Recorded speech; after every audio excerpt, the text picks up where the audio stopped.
Nes I cael fy hedfan nôl yn syth I fewn i'r ysbyty ac wedyn nath popeth newid. Haia, fy enw I yw Lara Rebecca ac hyn yw fy stori yn Dioddef gyda anorecsia nervosa. Pryd o'n I ifanc, o'n i'n rili hyderus, o'n i'n mwynhau karate, o'n i'n mwynhau piano a fflwt, ond yn raddol nath identity, ddatblygu I fod yn eitha depressed. Pryd o'n i'n 15, ges I fy ddiagnoso gyda anorecsia nervosa, pryder a depression. Ges I gael fy prescribo antidepressants ac hefyd oedd y ddoctoriaid yn rili poeni am fy iechyd. Hyn, wnaethon ni ddim rili wella. Oedd wedi rhoi yr identity o anorecsia I fi. O ganlyniad I hynna, wnaethon ni just fynd yn wath. Oedd pwysau just yn ddiflannu off fi. Yn gyntaf, oedd yn eitha bach poeni amdano sut o'n i'n edrych, pwyso, o'n i'n poeni o ran y bwyd o'n i'n bwyta. Oedd hynna just yn ffordd I mi trio ceisio cael control. O'n I rili wir eisiau control gyda peth o'n i'n dioddef o ran fy iechyd feddwl. Hyn oedd fy escape, hyn oedd fy coping mechanism. Ac nath fy personality just newid. So oedd diwrnod arferol yn fi teimlo'n rili isel ar ben fy hunain. Pryd o'n i'n fynychu ysgol, o'n i'n cuddio yn y toiledau, o'n i'n cael gymaint o panic attacks, o'n i'n rhedeg allan o ddosbarthiadau, ddim eisiau bwyta, o'n i'n neud fy tricks bach I fi colli pwysau, o'n i'n pwysi fi hunain, o'n i'n cuddio o rieni, o'n I eisiau parhau gyda symptomau fel anhwylder bwyta heb cael unrhyw un influencer fi I wneud yn well. Mewn ffordd achos i'n just more consumed gyda'r anorexia.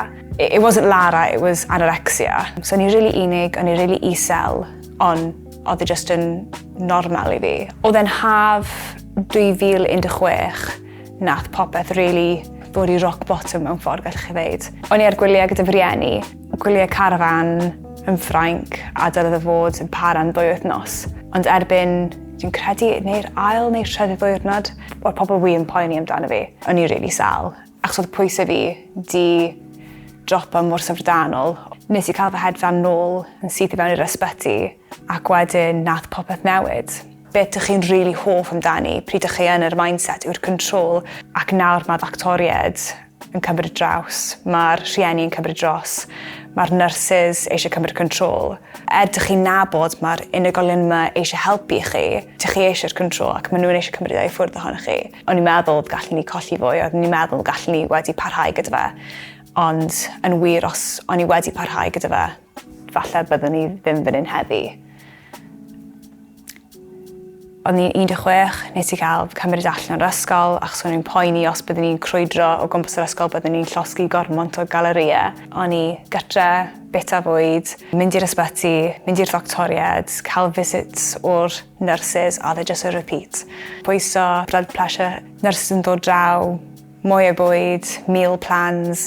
O'n i'n rili ofni achos o'n I ar graff, o'n i'n patient, o'n i'n rhydd, o'n i'n ddigid. O'n I eisiau gymaint I normaleiddio I bywyd ple o'n i'n mewn control, o'n i'n gallu control popeth. Oedd just fi, fy anorecsia bwyta a fy bubble bach fi. A nawr oedd eisiau gymaint o bobl eraill, oedd yn overwhelming ac oedd e'n wir yn all-consuming. This was your life nawr, oedd rhaid I chi recofero.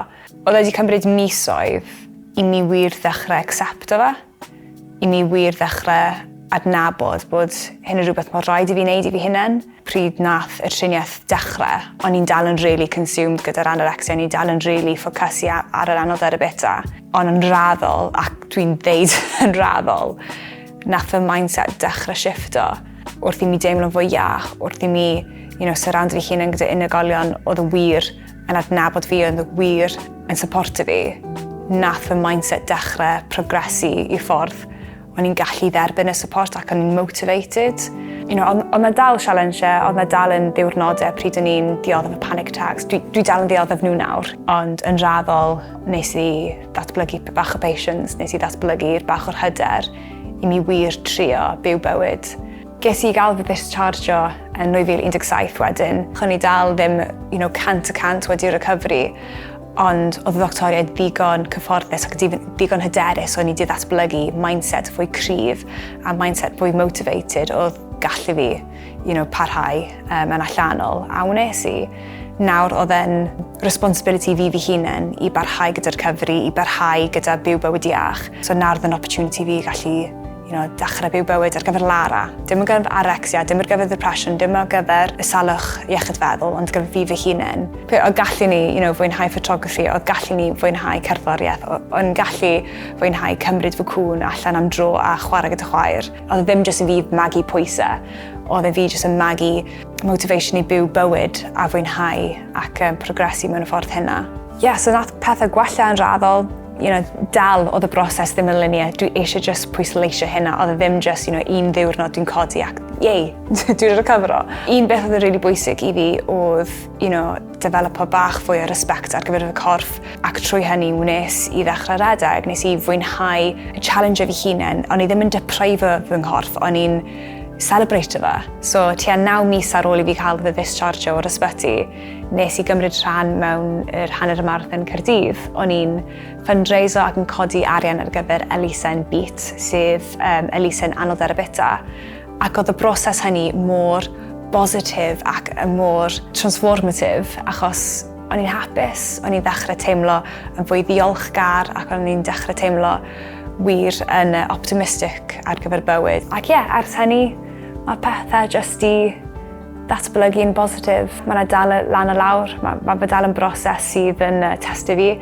Mae fe dal yn rhan ohono fi, ond dwi jyst wedi datblygu'r sgiliau. O'n i'n rili sal, o'n i'n rili mewn lle, o'n i ddim gallu feddwl gallwn ni wedi troi nôl, ond nawr, dwi'n 21 mlwydd oed, dwi'n prifysgol, mae gen i career di ddatblygu, mae gen i tŷ fi hunain, mae pethau wir yn edrych yn positif, mae gen i ffrindiau, mae gen i perthnasoedd sy'n wir yn positif nawr. A gallwn ni byth wedi ddychmygu bydd hyn yn gallu bod yn bosib. So, jyst i sicrhau ydych chi yn ymwybodol, mae fe yn bosib i chi, recofero, mae yna gobeith.